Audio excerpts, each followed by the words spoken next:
Profesor Dr. Kiai Haji Imam Ghazali Said. Kita semua sudah tahu beliau guru besar di UINSA atau Universitas Islam Negeri Sunan Ampel, Surabaya. Beliau juga pengasuh pesantren mahasiswa Nur Wonocolo, Surabaya, dan kita tahu juga bahwa beliau banyak dan menjabat untuk organisasi Nahdlatul Ulama. Pernah jadi sekretaris RMI, Rabithah Ma'ahid Islamiyah Jawa Timur, dan sekarang juga wakil Rois Suryah pengurus cabang Nahdlatul Ulama Kota Surabaya. Beliau juga banyak sekali menulis tentang NU dan meneliti berbagai masalah terkait umat Islam baik di Timur Tengah maupun di Indonesia. Assalamualaikum Prof. Kiai. Assalamualaikum warahmatullahi. Mungkin Pak Kiai kan sudah mengikuti perkembangan Jatmah yang baru didirikan dan dideklarasikan. Paling tidak sudah ada berita-beritanya di berbagai media. Bagaimana menurut Pak Kiai? Saya kira karena itu punya latar belakang. Jadi pimpinan Jamiah Ahli Thariqah An-Nahdiyah, Mu'tabar An-Nahdiyah itu menurut saya terlalu lama dipegang oleh Habib Lutfi bin Yahya. Dan memang ada unsur bahasa Jawanya ewu pekewu. Karena orang ahli tarekat ini kalau dalam keislaman itu kan orang yang punya kedudukan lebih tinggi dari ahli syariat. Makomnya. Karena kalau yang biasa ini iman, Islam. Yang imannya itu tauhid, Islamnya itu adalah fikih, syariat. Nah itu, lah kalau orang tarekat itu iman, Islam, ihsan. Jadi dia posisinya di tingkat tinggi. Di atasnya yang dua ini, yang masyarakat umumnya. Masyarakat umum. Lah, problemnya ketika di NU sendiri, NU itu yang memegang otoritas tertinggi, itu kan NU. Sedangkan di organisasi, dia itu, Jatman itu adalah bagian dari NU, badan otonomnya NU. Maka mestinya harus tunduk. Nah, disinilah terjadi ewo-pekewo. Secara sosiologis, ini mereka itu bahkan kalau orang tokoh-tokohnya dianggap wali gitu. Sementara ini kan hanya syariat. Padahal tetapi organisasi itu menghendaki secara organisatoris ini tertinggi itu PBNU. Nah, dia bagian dari PBNU harus tunduk pada PBNU. Maka untuk menegurnya itu karena ini dianggap kedudukan tinggi, berarti ewo di PBNU itu. Sehingga mekanisme organisasi itu tidak jalan. Itu awalnya. Sebab sehingga nanti tidak tanpa sepengetahuan PBNU, Jatman yang dipimpin oleh Habib Lutfi itu sampai membuat badan hukum sendiri yang terlepas dari PBNU dan tidak izin. Ya tidak izin otomatis. Hanya dia terus minta kan harus direformasi pengurus itu harus ada muktamar gitu kan. Akhirnya nggak mau juga muktamar, kemudian dibuat caretaker oleh PBNU. Karena dianggap sudah habis masa waktunya. Nah, kemudian caretaker akhirnya PBNU melakukan muktamar tanpa ya mungkin diundang ya Habib Lutfi. Jadi tidak ada mekanisme organisasi pertanggungan jawaban kan tidak ada kan. Nah itu yang seharusnya menjadi salah satu syarat bagi organisasi kan. Ya mestinya begitu. Akhirnya karena dianggap Habib Lutfi itu sudah dianggap melanggar ADART, tidak melakukan pelaporan segala macam. Dan bahkan ditemukan, itu kan disampaikan itu, bahwa ditemukan bahwa, berarti kata ditemukan itu PBNU nggak tahu. Ditemukan bahwa dia sudah punya badan hukum sendiri, berarti ini pelanggaran berat. Bahasa lainnya pelanggaran berat, tapi untuk mengatakan pelanggaran berat nggak berani. Karena ini posisinya tinggi. Orang ahli tarekat misalnya, sufi. Nah justru itu ironisnya. Itu. Kalau tarekat itu sebetulnya, ya mohon maaf, orang-orang suci dalam tanda kutip kan. Ya mestinya. Itu kan. Nah sekarang kok malah terjadi ini, gimana itu Pak Yai? Nah ya mestinya kan begitu. Itu kan sudah memang dulu kan orang-orang kan pertama yang mendirikan itu kan tahun 57 itu berdirinya. Ayahnya Kiai Halwani itu. Oh yang Rois Am yang sekarang ini? Itu ayahnya dia. Nah, sama Kiai Musleh. Kiai Musleh itu Meranggen, Demak. Setelah itu diganti berikutnya ada Pak Idham Halid. Jadi setelah Pak Idham Halid nggak jadi naiklah makomnya. Jadi tapi secara organisasi kan bagian dari di PBNU. bawahnya, ya. Nah, baru setelah Pak Idham Halid itu diganti Habib Lutfi. Nah, kalau orang awam umumnya hanya sampai di iman dan Islam, Iya. belum sampai ke ihsan. Lah, Habib Lutfi ini kan sudah sampai ke ihsan. Iya. Ihsan itu artinya apa sih? Kalau ihsan itu artinya kalau bahasa sekarang itu di atas rata-rata. Kira-kira gitu. Tapi kalau dari segi akhlak. Ya dari segi akhlak, segi ibadah di atas rata-rata. Umumnya manusia. Maka kalau secara tasawuf kan disebutkan di situ. Di dalam hadis disebutkan anta bidallaha ka'annaka tarahu fa illam takun tarahu fa innahu yaraka. Nah, nanti ditafsiri menjadi ilmu tasawuf itu. Kamu kalau beribadah pada Allah, beribadah sungguh-sungguh seakan-akan kau melihat Allah. Karena kata roh seakan-akan kau melihat Allah. Tapi kalau kamu tidak mampu lihat Allah, kamu merasa kamu diawasi Allah. Nah itu kan sudah tinggi itu makomnya. Nah itu kalau secara tasawuf. Nah secara akhlak, mereka budi pekerti karena Allah bersemayam dalam dirinya, kan gitu. Nah, dia sudah ma'rifah, dia tahu rahasia-rahasia alam. Maka muncullah konsep wali di dalam apa namanya tasawuf ini. Nah ini diorganisasikan oleh NU, masuk bagian dari NU. Nah ini memang nggak connect ini. Ketika seperti itu maka PBNU itu juga pakai juga itu. Masuk wali ditegur. Gitu. Karena mekanisme organisasi harus jalan. Kecuali sesama walinya ya. Iya, kecuali sama walinya. Nah di situ. Maka yang memimpin PBNU itu karena di sini ada organisasi tarekat. Harus wali juga. Tidak kalah dari ini. Paling tidak rois amnya ya. Iya, paling tidak rois amnya. Jadi ini problem memang secara secara keagamaan menjadi problem. Nah, itulah yang berakibat terjadi tidak tahu PBNU tidak ngawasi. Padahal itu kan ada yang ansor diawasi, muslimat harus diawasi kan gitu. Ada yang paling enggak mentor lah secara organisatoris, bukan ini. Oh nanti kalau ada kegiatan harus lapor gini. Nah ini kan ya ini kan sekarang PDW jadinya. Seolah-olah membangun istana sendiri ya. Iya, termasuk keuangan, bagaimana melaporkannya ke PBNU, dapat dari mana saja. Kan itu harus laporan. Di samping laporan ke anggotanya ketika muktamar, juga laporan ke PBNU. Tapi kan mesti mereka, mohon maaf, dari kubu Habib Lutfi, itu kan mesti punya alasan. Kenapa misalnya seperti itu, bahkan mendirikan Jatma yang tanpa N itu. Iya. Itu kan mesti ada alasan juga, apa kira-kira? Nggak, alasannya menurut dia, saya yang saya baca, saya tidak ketemu sama beliau, sama Habib Lutfi, tapi saya baca para pengikutnya. Di antara pengikutnya kan Kiai Ali Mas'adi. Kiai Ali Mas'adi itu Mojokerto itu. Nah, itu di antara pengikutnya. Itu menurut mereka para pengikut itu Habib Lutfi itu nggak salah. Karena misalnya yang paling urgen kan, yang paling penting kan dia mempunyai badan hukum sendiri. Dan itu dilakukan 2019. 2000 sudah lama gitu.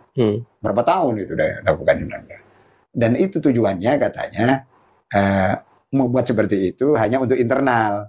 Supaya kalau pertanggungan jawab dapat dana dari pemerintah pusat, dapat dana dari pemerintah daerah, dari bupati, itu kan kalau ke PBNU masih lapor ke PBNU kan lama gitu. Makanya alasannya itu, dan itu dilakukan menurut para pengikutnya tidak hanya Jatman tapi juga Ansor katanya begitu. Tapi di Ansor kenapa nggak dipersoalkan gitu? Tapi kami dipersoalkan. Kalau Ansor kan lapor, memang Ansor lapor. Kemudian kalau ada muktamar segala macam itu mesti lapor ke PBNU. Koordinasi. Nah ini kan koordinasinya hampir nggak ada. Karena sudah ya sebetulnya sama-sama salahnya kalau saya katakan secara organisatoris ya. PBNU juga salah, yang ini juga tambah salah kan. Karena sehingga dia merasa kami ini sendiri, sudah tidak ada kaitan seakan-akan, dan dibuktikan dengan membuat itu. Nah, jadi misalnya macam-macam nanti undang pejabat, itu kan menjadi kayak istilahnya matahari kembar. Karena namanya pun sama, Rois Am Jatman, sini Rois Am PBNU.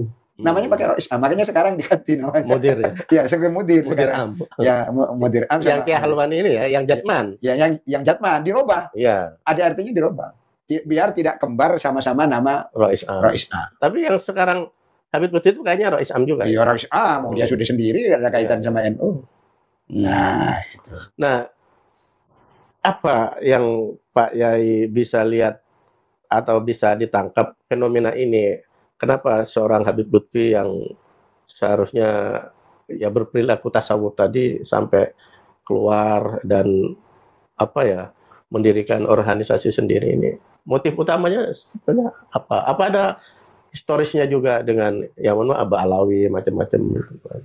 Ya saya kira kan gini ya, memang masyarakat umum yang bisa masyarakat Muslim ya, yang bisa tunduk ke orang yang mengaku Dzurriyyatul Rasul, itu orang NU. Dan itu diketahui. Nah, tapi kalau Muhammadiyah ya nggak percaya. Al-Irsyad nggak percaya. Nah, di NU ini kan tidak seperti NU zaman dulu. NU zaman Hadratus Syekh, nah itu tidak seperti itu. NU sekarang sudah muncul NU rasional. Bahkan tidak hanya rasional, liberal. Nah, muncul seperti itu. Nah, muncul ini penelitian, benar tak? Kok ini ngomongnya Gus Dur buta mata, buta hati. Benar tak Dzurriyyatul Rasul. Jadi, yang Habib Rizik. Ya, yang Habib Rizik. Apalagi terus yang satunya ngomong walaupun dekat sama NU, Habib Rizik guru NU. Nah, orang kan marah itu. Karena nggak pernah berguru. Ya pernah berguru, siapa? Dia itu umurnya sesaya. Lebih tua saya. Kok jadi guru NU itu kan ketemu perang perkara kan gitu. Ya, itu yang menarasikan itu kan Habib saya. Ya Habib saya kan dekat sama NU. Artinya yang undang-undang dia itu kalau bukan NU siapa yang mengundang dia? Ya gitu loh, sebetulnya itu real ya di masyarakat. Bahkan Habib saya menganggap LDII itu konco NU. Itu ya kayak gitu itu kan sebetulnya kepentingan supaya dia diundang lagi ya. LDII juga bisa undang kan gitu. Sebetulnya begitu, motifnya ada, motifnya fulus. Nah, sekarang kembali lagi ke Habib Lutfi terkait dengan Jatma, Pak Kiai. Kira-kira ke depan bagaimana itu? Kan memang sama-sama punya pengikut. Iya, ya saya kira karena tergantung sekarang NU bisa konsolidasi diri atau jatmannya itu, karena menurut saya mayoritas jatman itu tidak akan tergerus dibawa oleh gerbongnya Habib Lutfi. Oh iya, pasti. Nah, tidak akan, menurut saya ya. Dan secara akademik, tarekatnya Habib Lutfi itu tidak jelas. Tarekatnya apa? Katakan Alawiyah, tarekatnya yang Fakih Muqaddam. Itu sebetulnya tidak memenuhi syarat menurut para peneliti ya, sebagai tarekat. Karena misalnya di situ ada mursyid, di situ ada baiat, misalnya itu tidak ada di situ. Tadi tarekat Alawiyah kan di sini kan ada kalau ada yang mereka lakukan adalah mengkonsolidasi jamaah melewat momen-momen ya misalnya hall. Makanya dibesarkan ada hall Solo, ada hall Gresik. Nah, itu besar. Tapi kalau tarekat dalam pengertian di baiat, kemudian ada zikir khusus gini. Nggak ada. Apa itu mulai waktu Habib Lutfi mimpin Jatman juga begitu? Ya sudah begitu. Karena tidak ada khosyah. Setiap aliran tarekat itu ada khosyahnya. Ada kekhususan, ada keistimewaan. Terutama di bidang zikir. Amalan-amalan. Ini hari Senin, ini. Nanti misalnya kalau Qadiriyah Naqsabandiyah itu kalau tanggal 11, karena wafatnya Syekh Abdul Qadir Jalani ini tanggal 10 kan dimakamkan tanggal 11 malamnya itu. Nah, maka tanggal 11 ada amalan. Terus nanti ada manakibah. Nah, yang seperti ini kan tidak ada. Manakibnya Fakih Muqaddam itu tidak ada di Indonesia. Berarti itu nanti bisa hanya jadi organisasi massa gitu aja? Ya iya kayaknya mau begitu. Kalau memang seperti itu. Kecuali tarekat-tarekat yang dibawa NU itu masuk ke Habib Lutfi. Perkiraan saya. Amalan-amalannya? Bukan amalannya. Tarekat itu kan tidak mudah. Tarekat itu kan harus mutasil. Nah, sanad. Itu yang menarik ya. Ittisalus sanad. Nyambung sanadnya. Nyambung pada tokohnya. Tokohnya misalnya Fakih Muqaddam lah kan. Tarekat Alawiyah. Nah ini gurunya Habib Lutfi ke sopo. Terus ke siapa sampai Fakih Muqaddam. Fakih Muqaddamnya itu dipertanyakan kok. Kalau ke NU nggak mungkin ya pakai Naqsabandiyah dan seterusnya itu. Ya nggak mungkin, memang bukan. Habib Lutfi tidak ada yang ngaku. Jadi sebetulnya wong NU kalau menurut saya ya, saking tunduknya kepada Habib pada itu, dia lupa tidak meneliti Habib Lutfi itu tarekatnya apa. Kan Jatman itu kan asosiasi torekot disatukan gitu dalam organisasi. Tarekot-tarekot yang dianggap sudah muktabaroh Muktabaroh ya. Itu kan tahun 57. Diakomodasi. Gitu. Diakomodasi, dibuat organisasi, dibawa dengan NU. Biar tidak terjadi benturan podo tarekote. Ini maksudnya bagus. Yang satu visi lah ya, satu aliran. Ya, ya bukan aliran. Aliran itu macam-macam. Ada tarekot rifaiyah, ada satariyah, macam-macam. Tapi semuanya itu kan salik ilallah. Dengan guru yang berbeda-beda. Nah, mungkin disatukan. Tapi ya, NU kan mengklasifikasi mana yang muktabaroh dan mana yang tidak. Kan? Iya. Yang sudah di Jatman itu kan sudah dianggap muktabaroh. Muktabaroh, ya. Ada beberapa aliran tarekat yang tidak. Muktabaroh tidak masuk. Iya. Nah berarti Habib Lutfi selama ini nggak jelas ya? Menurut saya nggak jelas. Karena tarekat Alawiyah itu apa sih tarekat Alawiyah? Bagaimana gurunya di Indonesia siapa? Terus amalannya apa? Nggak jelas juga. Pak Kiai tadi menyebut menurut para akademisi peneliti ya, itu bahwa tidak memenuhi syarat sebagai torekot. Iya, torekot dalam pengertian yang bisa muktabaroh, menurut saya. Menurut peneliti, iya.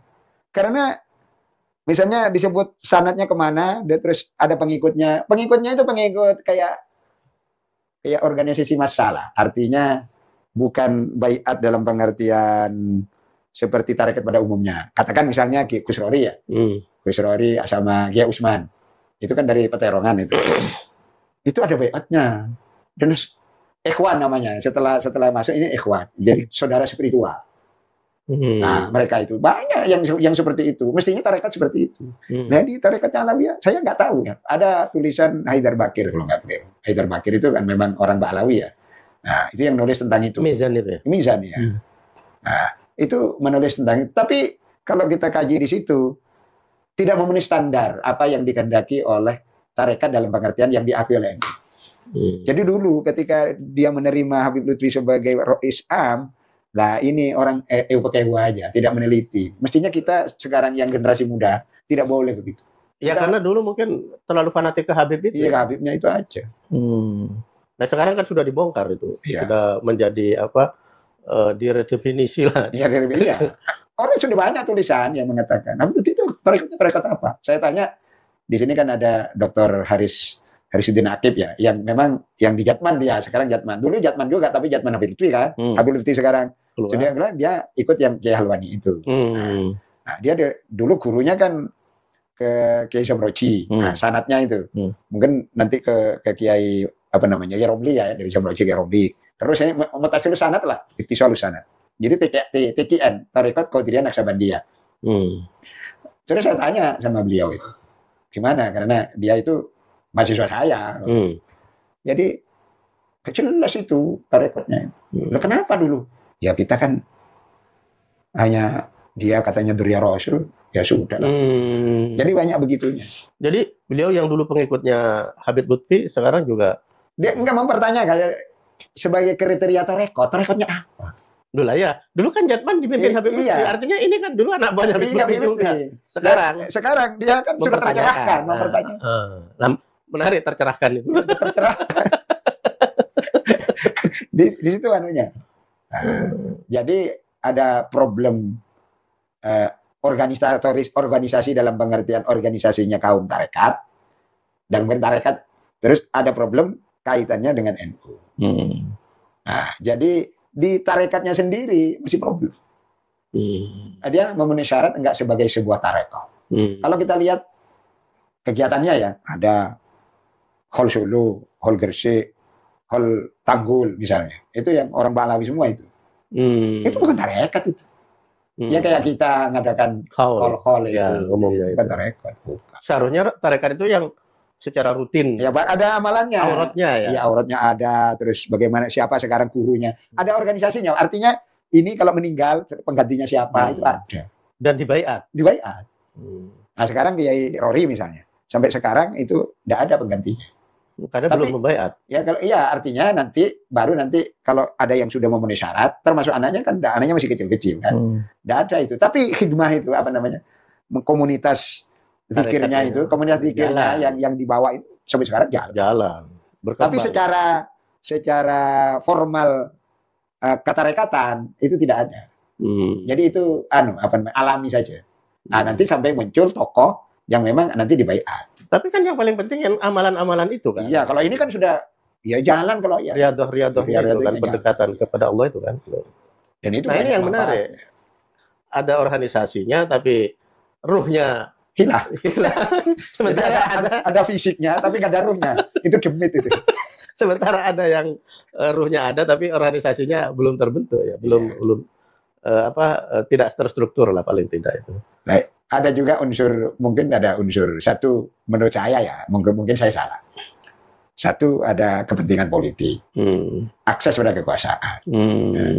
Jadi kalau ininya tidak ada, organisasinya tidak ada, akses pada kekuasaan akan menghilang. Seiring dengan hilangnya organisasinya.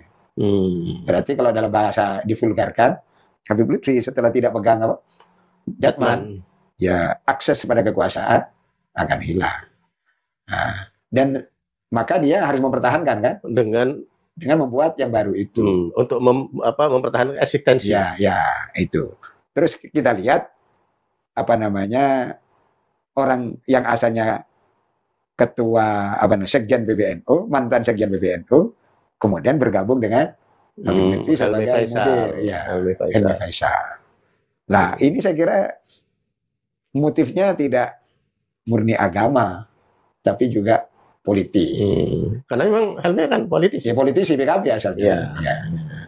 Nah, ini yang saya baca. Tapi bisa saja saya salah. Yang kedua, karena kita nggak bisa menghakimi hati orang. Iya. Yang kedua adalah motif ekonomi. Ya, sebetulnya itu berlanjut. Tapi ini ekonomi bawah. Kalau yang ekonomi juga sebetulnya yang akses politik itu, tapi yang high class ini. Tapi yang bawahnya lebih banyak. Agak habis itu ya. Ya, jadi hanya habis. Yang berisi kuburan itu. Kuburan ya. Yang kuburan palsu itu. Dan itu kan harus nyetor. Jadi kalau ini hilang, maka kepercayaan publik terhadap itu hilang juga. Tapi memang diserang oleh kelompoknya Imaduddin itu karena dianggap sudah tidak ini.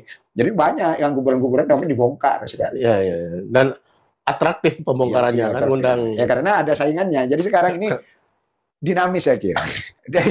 Karena Ba'alawi, Robito Alawiyah tetap mau eksis walaupun diserang sana sini. Kemudian disaingi oleh namanya PWI. Pasukan Wali Songo. Wali Songo. Sabilillah Jihad, saya namanya apa itu. Dan ada tokohnya juga, dan ini yang anti. Nah sekarang muncul lagi yang ini. Kan akses di NU, Robito Alawi kan memang bukan ya, bukan NU, organisasi sendiri. Ada Jatman, mereka punya hubungan bagus. Berarti orang Ba'alawi yang bisa memimpin organisasi otonomnya NU dan pemimpin tertinggi. Nah ini sekarang hilang, kan aksesnya dia hilang pada NU. Aksesnya NU, ya. Aksesnya kan hilang. Ketika hilang di NU, maka buat lagi sekarang. Jatma itu. Itu bahasa gak enaknya. Iya. Tapi kan Habib Lutfi ini memang representasi Ba'alawi ya. Dia kan bin Yahya. Ya bin Yahya ya sama dengan Said Usman. Said Usman bin Yahya yang memang secara politik berada di kubu Belanda ya. Zaman itu. Kalau sekarang, bagaimana akses kepada kekuasaan? Siapapun yang berkuasa. Berarti waktu Habib Usman bin Yahya itu berada di kubu penjajah waktu itu, berarti kan memang karena waktu itu yang berkuasa penjajah kan di Hindia Belanda itu. Ya. Sekarang kan memang seperti pernah saya sampaikan, memang kaum Ba'alawi itu dalam bahasa lain itu dalam tanda petik ingin Indonesia itu milik mereka. Dan itu yang tidak diterima oleh kelompok-kelompok nasionalis. Terutama nasionalis Islam, kayak saya, nggak terima itu. Karena memang perannya tidak ada kan? Atau paling tidak minim. Gitu. Peran untuk kemerdekaan itu loh. Kan nggak ada ceritanya. Nggak ada, tapi narasinya dibuat. Coba memerdekakan Indonesia, itu perjuangan ulama dan habaib. Mesti habaib ada. Habaib yang mana? Nggak ada itu. Di BPUPKI itu tidak ada habaib di situ. Tapi kalau orang Al-Irsyad ada, kayak Abdurrahman Baswedan, ayahnya, nenek, kakeknya Anies Baswedan, ada. Tapi kalau habaib nggak ada. Kalau menjadi memang mereka merancang seperti namanya Hamid Al-Qadri. di Pontianak itu. Yang diantaranya Bung Karno disuruh membuat rancangan lambang Pancasila itu burung Garuda itu. Tapi ketika Indonesia sudah ini kerjasama sama Belanda dia, diangkat sama Wilhelmina sebagai asistennya. Pangkatnya yang dari kolonel dipangkatnya menjadi brigadir jenderal. Ya itu yang bisa membatalkan tidak diterima sebagai pahlawan nasional. Nah, iya, udah bisa oleh Anhar Gonggong itu. Ini dokumen ini dari ini coba. Selamanya orang pro Belanda tidak akan jadi pahlawan nasional. Gitu. Ya misalnya Usman bin Yahya, memang dia orang alim. Karyanya itu lebih dari 100 itu. Oh, Usman bin Yahya. Usman bin Yahya itu karyanya. Artinya memang orang alim dia. Makanya tapi alimnya itu dimanfaatkan untuk pro Belanda. Ya itu. Dan Belanda punya kepentingan untuk menjadikan beliau mufti ya. Iya, mufti Batavia ya waktu itu.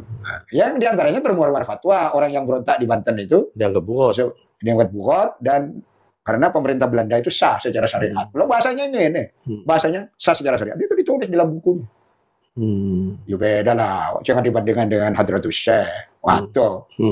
Ya katanya kalau mereka pembelaan ya iya zaman Hadratus Syekh kan memang perjuangan. Loh cuman itu perjuangan juga. Iya. Orang berontak dihukum mati. Jadi pemberontakan Banten tahun 1888 itu dihukum mati oleh Belanda. Dan diantaranya itu atas fatwanya. Itu. Saya kalau ingat itu ya menangis saya. Fatwanya Usman bin Yahya itu. Ya kan memang mungkin sebagai mufti, sebagai penasihat Belanda, mungkin kan semua yang disampaikan Belanda itu ada referensi dari sana kan. Iya. Terutama terkait dengan umat Islam kan. Gitu. Yang memang ini kan dia kan sama senok gurunya. Iya. Oh iya. Jadi mereka orang Belandanya ini sudah ketemu klop lah. Sementara KNU Hadratus Syekh itu justru memberontak. Ya, enggak yang zaman Hadratus Syekh kan memang belum. Waktu itu kan sudah abad ke-20. Ini kan abad ke-19. Nah, peristiwanya memang berbeda. Ya, tapi benih-benih nasionalisme kan sudah tumbuh abad itu. Hanya ya itulah. Artinya memang kalau Hadratus Syekh itu walaupun misalnya beliau orang Islam itu yang maslahah itu harus paling tidak protes pada Belanda, tapi beliau kan tidak sampai mengharamkan orang melakukan pemberontakan atau tidak mengharamkan orang melawan Belanda. Nah, kalau Habib Usman kayak gitu, dan itu banyak, tidak hanya Habib Usman. Ya dalam maaf ya, yang abaib-abaib yang seperti yang itu lain, banyak. Habib Usman itu kan yang alim. Habib Usman yang terkenal lah ya. Yang terkenal dan alim, karyanya banyak. Karyanya lebih dari 100. Sangat disayangkan ya. Iya. Nah, orang alim dan karena mungkin beliau kan memang tidak punya nasionalisme karena memang bukan orang Indonesia. Ya Indonesia lah. Lahirnya di Jakarta dia. Batavia ya. Di Batavia lahirnya. Di Batavia. Ya tapi kan begini. Banyak sekali orang ya mohon maaf keturunan etnis lain banyak kaya di Indonesia tapi kan rasa nasionalismenya dipertanyakan. Misalnya ada seorang konglomerat mengatakan bahwa Indonesia itu bagi saya ayah tiri, yang saya yang utama ya Tiongkok. Kan ada yang gitu kan. Nah, iya artinya memang ada yang memang nasionalisme berubah. Itu kan dulu pernah dibuat PAI ya. Partai Arab Indonesia. Itu di Surabaya berdirinya. Ini dipimpin oleh Abdurrahman Baswedan itu. Kemudian mengelompokkan supaya para habaib itu bergabung di situ. Memang ada terbuka itu. Dan sudahlah jangan mengidolakan Hadramut hebat, Tarim hebat gitu. Sudahlah kita hidup di Indonesia, minum di Indonesia, kita mencintai Indonesia. Ya, tapi kan tidak semua mau. Iya betul. Tapi kalau Al-Irsyad itu mau. Yang ini ya memang anomali kita itu. Yang Wong NU ini. Wong NU itu nasionalisme bagus, tapi mau menerima ini dan dijadikan tokoh. Mau menerima Ba'alawi. Ba'alawi. Kalau di Al-Irsyad tidak ada itu habaib. Mereka nggak percaya itu ada habaib. Wong di Yaman nggak diakui. Dan bahkan kalau nggak salah Syafi'i Ma'arif kalau nggak salah. Oh iya. Yang membela memang selalu NU. Yang membela itu Gus Dur. Dulu kan bilang Kiai Hasan Basri, Ketua Majelis Ulama. Ada habaib itu. Oh iya. Gus Dur yang bela. Yang bela. Tapi malah Gus Dur terus dibilang buta mata buta hati. oleh Habib Rizik. Kan ruwet begini. Ya. Nah, orang-orang yang datang ke generasi muda sekarang ini kan sudah dinamis. Mereka sekolah, tidak ngaji pesantren saja. Mereka mengkaji. Ya saya kira wajar sekarang kalau diteliti. Jadi Ya, akhirnya jangan tidak nyambung dengan Rasulullah. ya jangan dianggap bahwa NU itu seperti dulu. NU ini sekarang sudah banyak yang pandai. Gitu loh. Nggak bisa dibujuki lah. Iya, betul. Nggak bisa ditipu-tipu. Kita katanya turunan Nabi. Gitu. Kalau dulu kan Kiai Wahid Hasyim sampai menyatakan mencari sarjana di NU itu seperti mencari penjual es lilin tengah malam. Saking sulitnya. Nah sekarang sudah banyak yang lulusan Harvard. Ya, kan? Ya banyak. Lulusan Amerika, mereka ada di berbagai tempat. Ya. Ada yang lulusan Jepang. Wah banyak lah NU. Jadi istilahnya Nurholis Majid, tahun 80-an, itu NU itu panen sarjana. Nah, apalagi tahun 2000-an, itu meledak. Lah ini kan harus punya tempat. Otomatis mempengaruhi pola. Mempengaruhi. Pola berpikir mempengaruhi. Mereka juga tidak ketemu sama Kiai Wahab, mereka tidak ketemu sama Hadratus Syekh. Berarti saya kan nggak ketemu, tapi ayah saya ketemu, gitu. Orang yang tidak ayahnya juga nggak ketemu itu banyak dia. Ya. Maka rasa terus kalau habaib harus begini sudah banyak di NU. Jadi NU itu selalu menarik. Selalu menarik. Karena selalu dinamis. Kan beda dengan Muhammadiyah. Muhammadiyah tidak kehilangan isu. Karena di Muhammadiyah memang anti habaib mulai dulu. Ya. Nah kita kan ini orang sing seneng kan itu menarik.